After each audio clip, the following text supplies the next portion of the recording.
a proposta de interrelacionarmos os 15 princípios. Então nós estamos passando um por um e jogando a evolução ali para a gente entender melhor esse todo.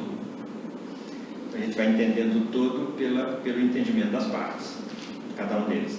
E eles vão se sustentando, cada um dos 15 princípios fundamentais, cada um vai se sustentando e sustentando os outros. E mantendo a coerência dos outros. Porque se um deles, vamos ficar bastante atento a isso. Se um desses 15 princípios fundamentais que nós estamos estudando for abalado, o corpo doutrinário é todo abalado. É por isso que eles são tão coerentes e tão ajustados. Porque eles são a expressão da verdade. Por isso, Jesus fala para nós: conhecereis a verdade e a verdade vos libertará. Por que eles são hoje, até agora, de tudo que a humanidade já conseguiu avançar, ainda não conseguiu detectar com garantias, com provas, qualquer falha de qualquer um dos 15 princípios fundamentais? É porque eles são a expressão da verdade.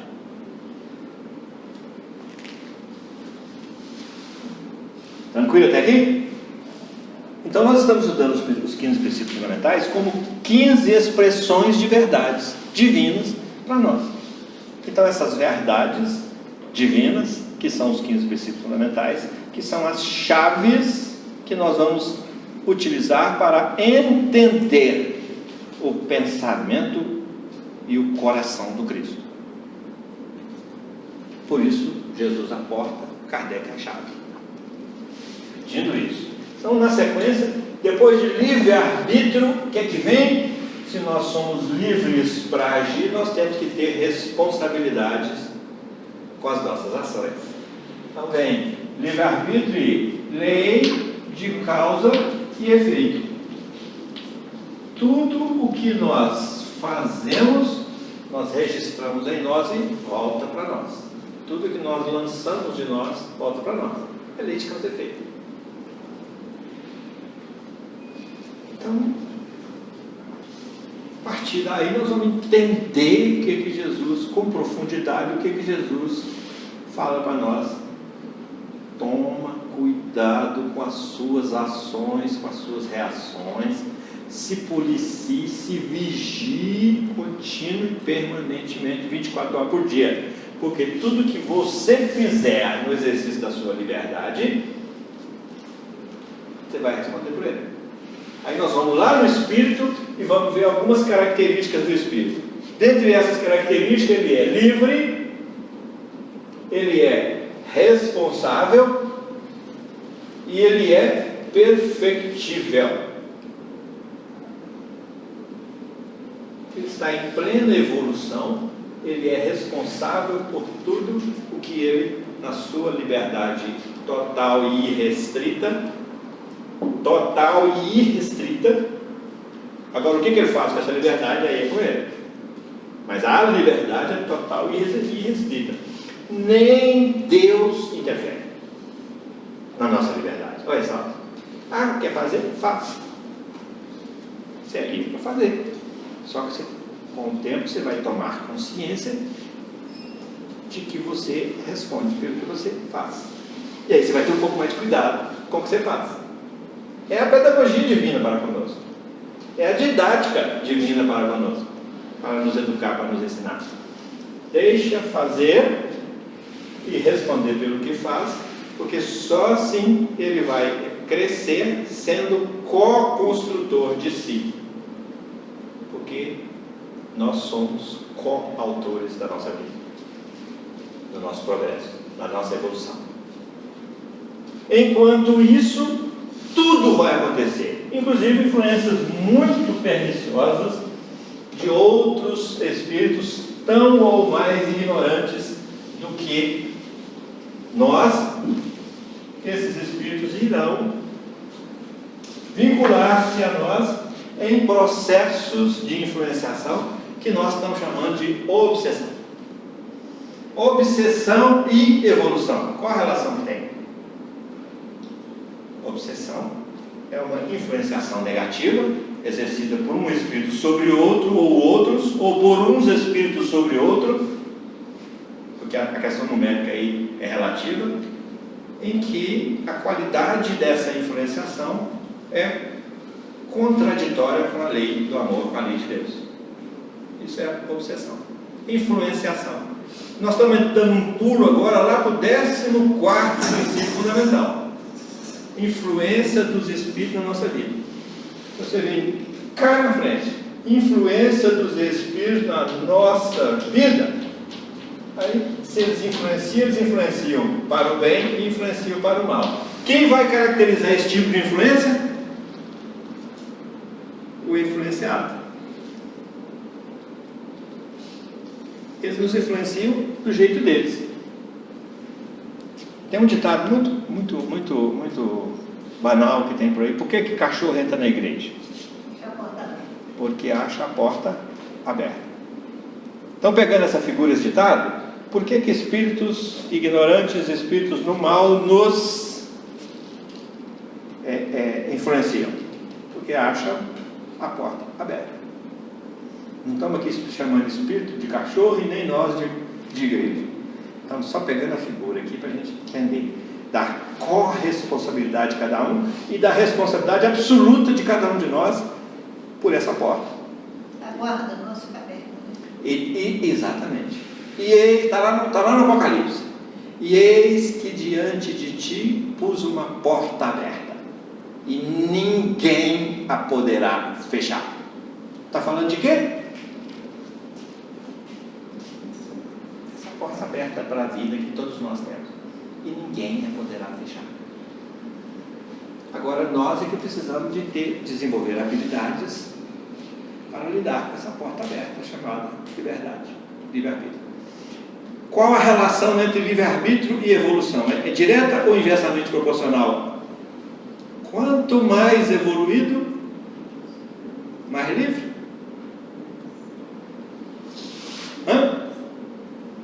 O que é livre-arbítrio para nós hoje? Liberdade total. E nós temos a liberdade total exatamente porque nós temos pouca consciência do certo e do errado, por causa do nosso baixo estágio evolutivo. Então nós temos de quebra a sensação de liberdade total. Tudo nos é lícito fazer. Mas aí vem hoje a responsabilidade e fala assim, mas nem tudo nos convém. É o apóstolo Paulo nos ensinando. Nós estamos querendo aqui fazer uma relação entre livre-arbítrio, o que nós chamamos hoje de livre-arbítrio, e evolução.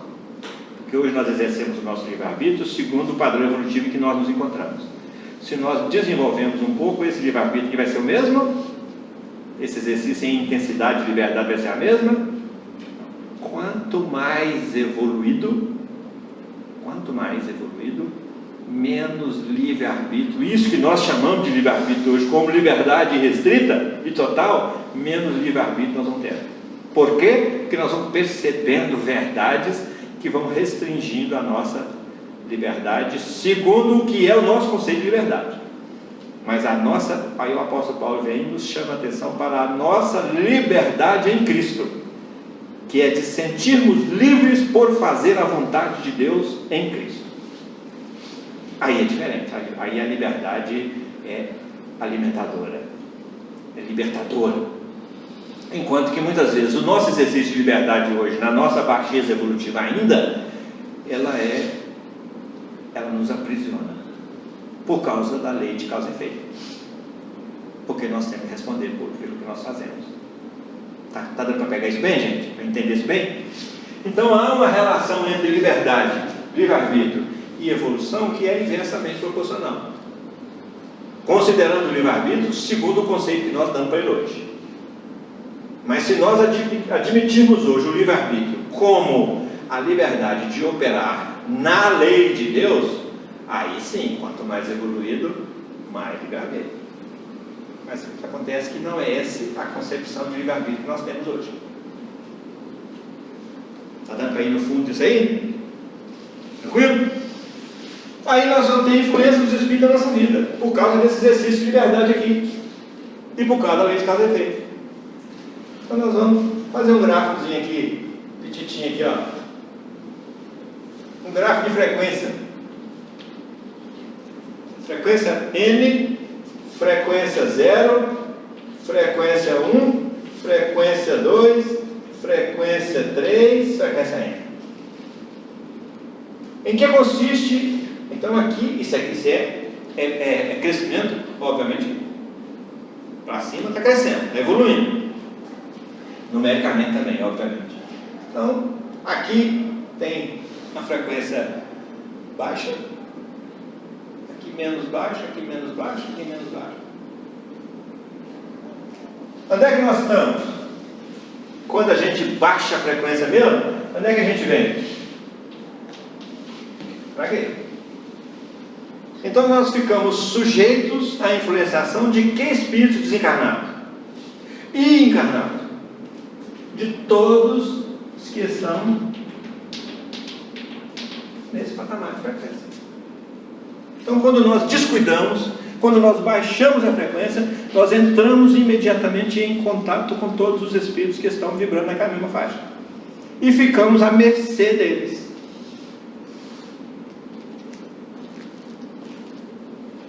Como é que se livra disso aqui? Dando um salto quantitativo de energia, né? Mudando de degrau, mudando de patamar evolutivo, mudando, consequentemente, de patamar vibracional. A gente sai daqui e vem para cá.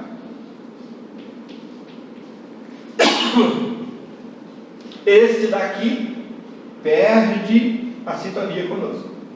E nós ficamos livres dele. Porque para ele continuar nos influenciando, ele tem que fazer a mesma coisa que nós fazemos em termos de evolução vibracional, e ele tem que vir daqui para cá. Só que na hora que ele salta, para ele saltar daqui para cá, que é o nosso compromisso com os nossos influenciadores, não é de ficar livre deles, é de arrastá-los através do exemplo, através da conduta, através da autoevangelização. Brilhe a vossa luz diante dos homens, para que eles vejam as vossas boas obras e glorifiquem a vosso Pai que está no céu. Então, qual é o nosso compromisso com o próximo? Resgatá-lo e não ficar livre dele. A gente fica na nossa ignorância querendo ficar livre dos nossos influenciadores, e às vezes até pagamos para isso, e às vezes até nos cobram para isso. Só que a coisa não é assim.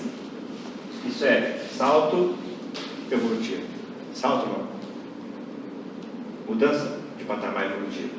Para ele sair daqui e vir para cá, ele tem que passar pela mesma mudança que nós passamos para sair daqui e vir para cá. Porque não é só querer, eu vou para cá, não. Eu preciso de querer melhorar a minha vibração para vir para cá. Esse aqui precisa de querer melhorar a sua vibração para vir para cá.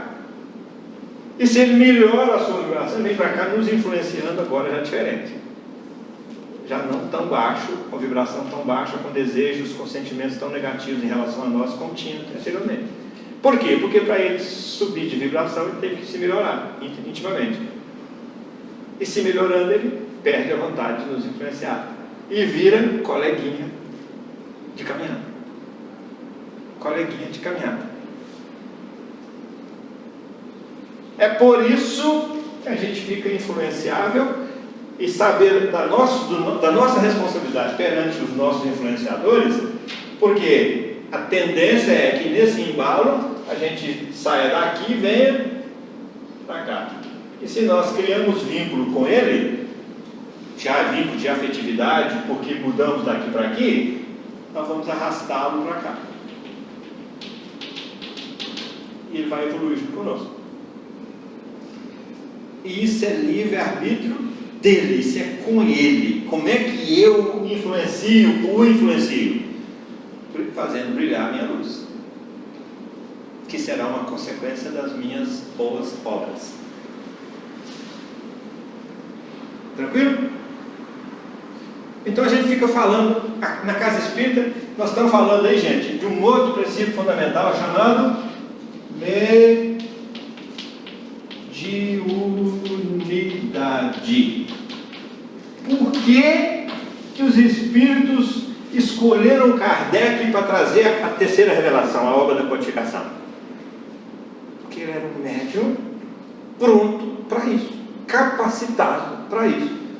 E essa capacitação não veio como privilégio, é uma conquista de Kardec.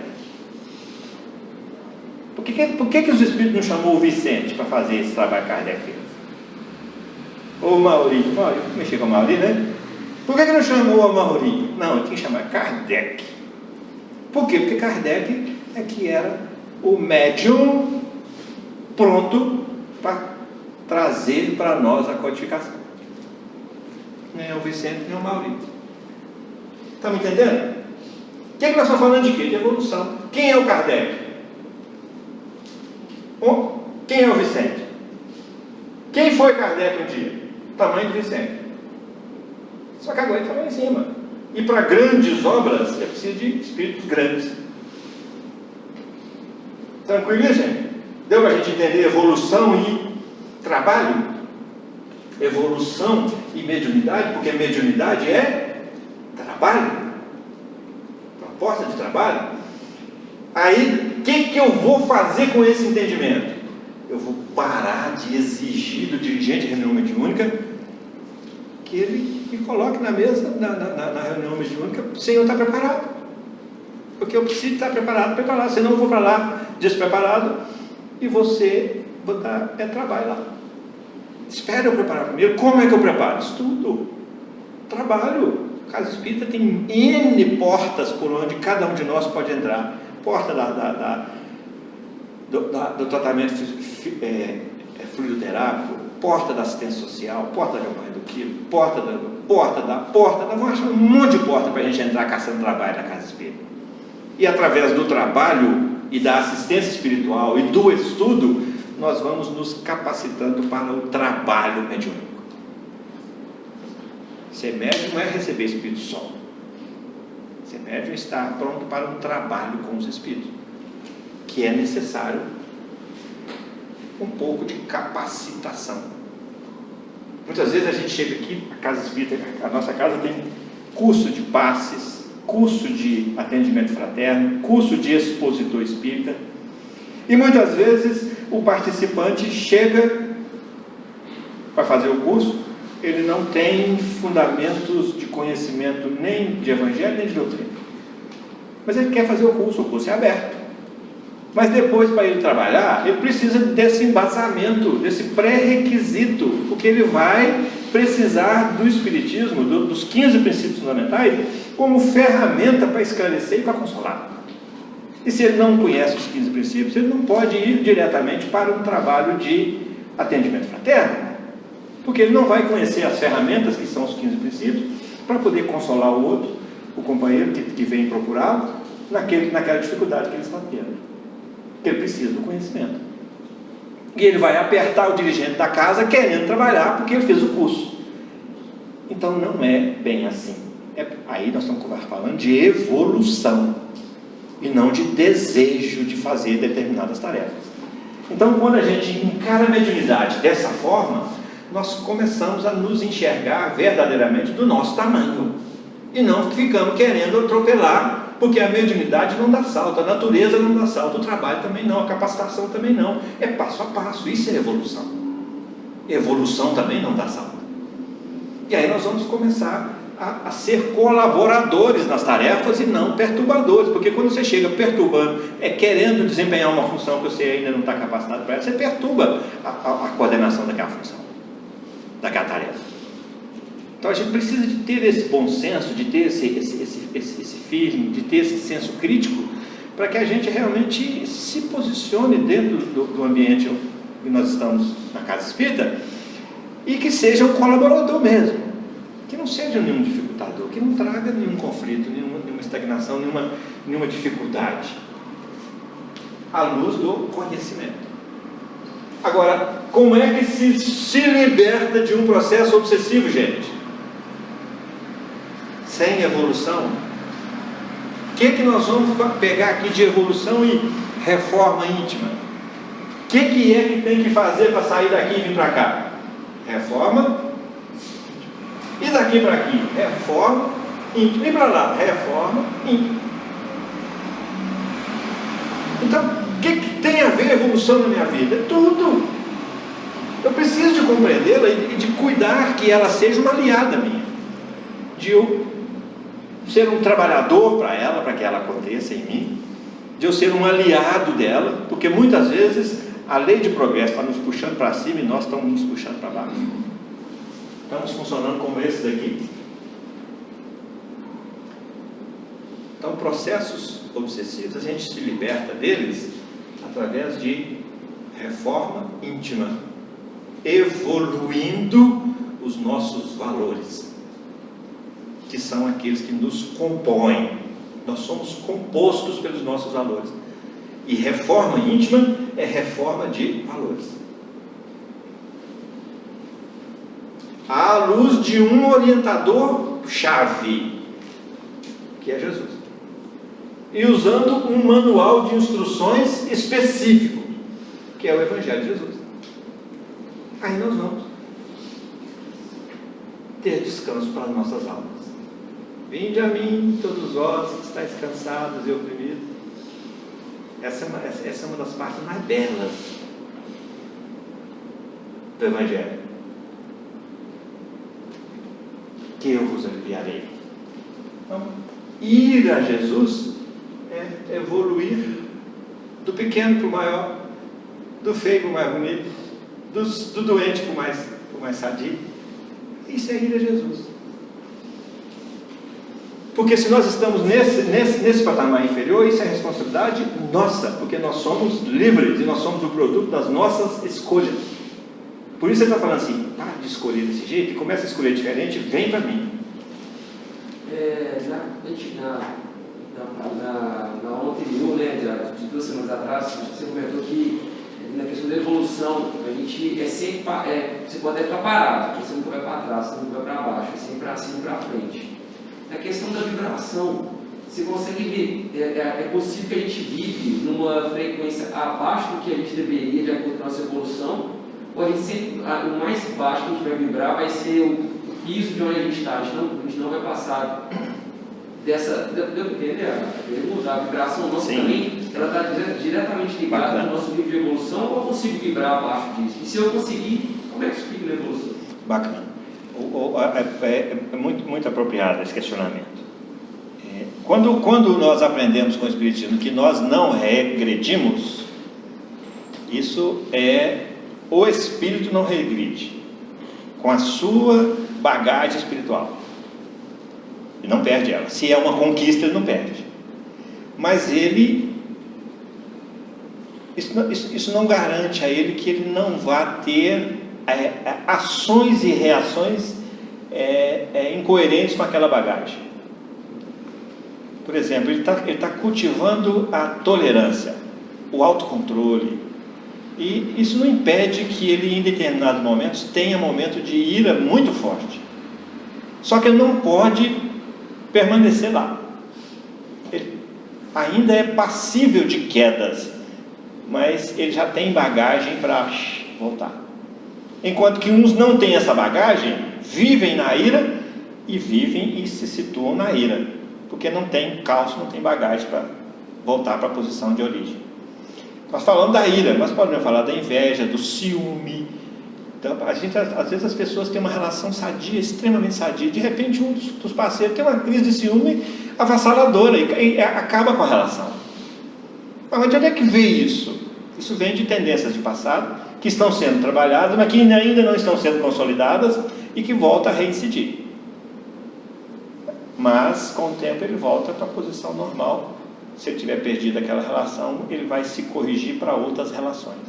Então a evolução vai te ajudar a ficar na vibração que você deveria ficar, no mínimo dela, né? É o nosso patamar evolutivo que nos sustenta nesse sentido de não regredirmos.